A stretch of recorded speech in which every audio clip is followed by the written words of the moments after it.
कृष्ण जन्माष्टमी पूजा के बाद मन में सवाल आता है, अगर घर पे पूजा की है तो चौकी स्थापित की होगी। कई लोग कलश की स्थापना करते हैं, अलग अलग तरह से करते हैं। सरल तरीके से आप सभी को बताऊंगी समस्त चीज़ों की जानकारी। जैसे कि पूजा उतनी ही महत्वपूर्ण है जितना विसर्जन। पूजा में बची हुई सामग्री का सही इस्तेमाल करना आवश्यक होता है, व्रत को सफल बनाने वाला होता है। ऐसे में जब आप पारण करें, प्रसाद खाकर करें और भूल चूक के लिए क्षमा प्रार्थी अवश्य हों।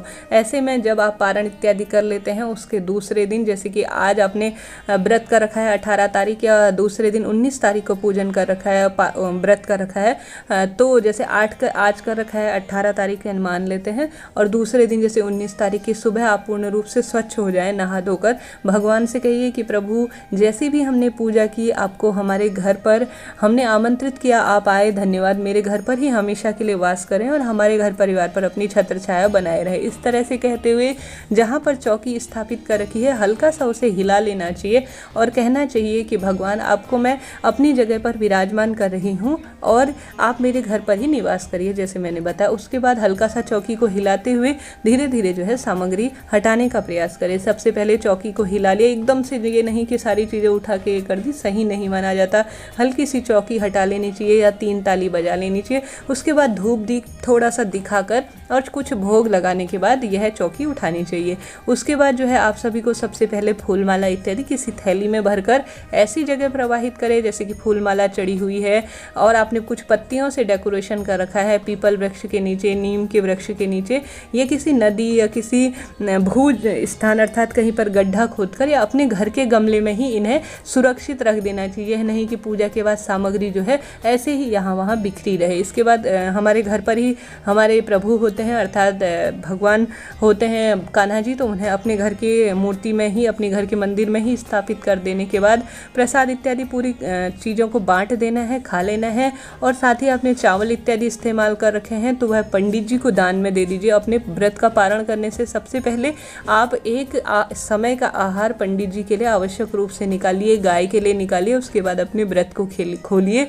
यही शास्त्र सम्मत कहलाता है। इसके बाद जो पान इत्यादि की पत्तियाँ, कई लोग पान चढ़ाते हैं प्रभु को, कई लोग दूध, माखन, मिश्री का भोग लगाते हैं।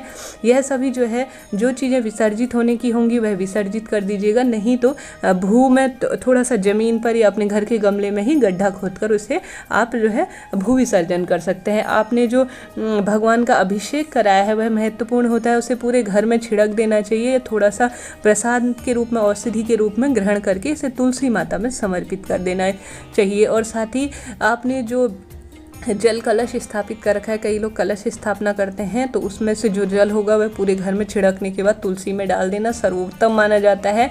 इसके साथ ही जो वस्त्र इत्यादि है वह दान के लिए पंडित जी को दे सकते हैं। दक्षिणा इत्यादि हुई है वह भी आप पंडित जी को दान में दे सकते हैं। इसके साथ ही कोई भी चावल, फल, फूल इत्यादि आप गौ माता को या भू विसर्जन या जल विसर्जन या किसी पवित्र पेड़ के नीचे इन सारी चीज़ों को रख सकते हैं। साथ ही खाने योग्य चीज़ें जो है वह आप पंडित को दक्षिणा के रूप में रखकर दान में दे सकते हैं। साथ ही खीरा सबसे महत्वपूर्ण होता है, जो जन्म कराने के बाद हम सभी जानते हैं इसका क्या करना चाहिए।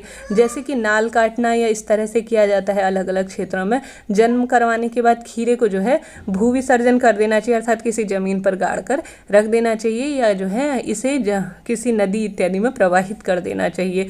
आपने धनिया, अगर कई लोग धनिया इत्यादि रखते हैं भगवान को, यह सुख समृद्धि के प्रतीक के रूप में जाना जाता है, तो इसे जो है आप अपने घर के मंदिर में रख सकती हैं, पोटली में बांध कर, या किसी तिजोरी इत्यादि में रख सकती हैं। सबकी अपनी अपनी मान्यता है।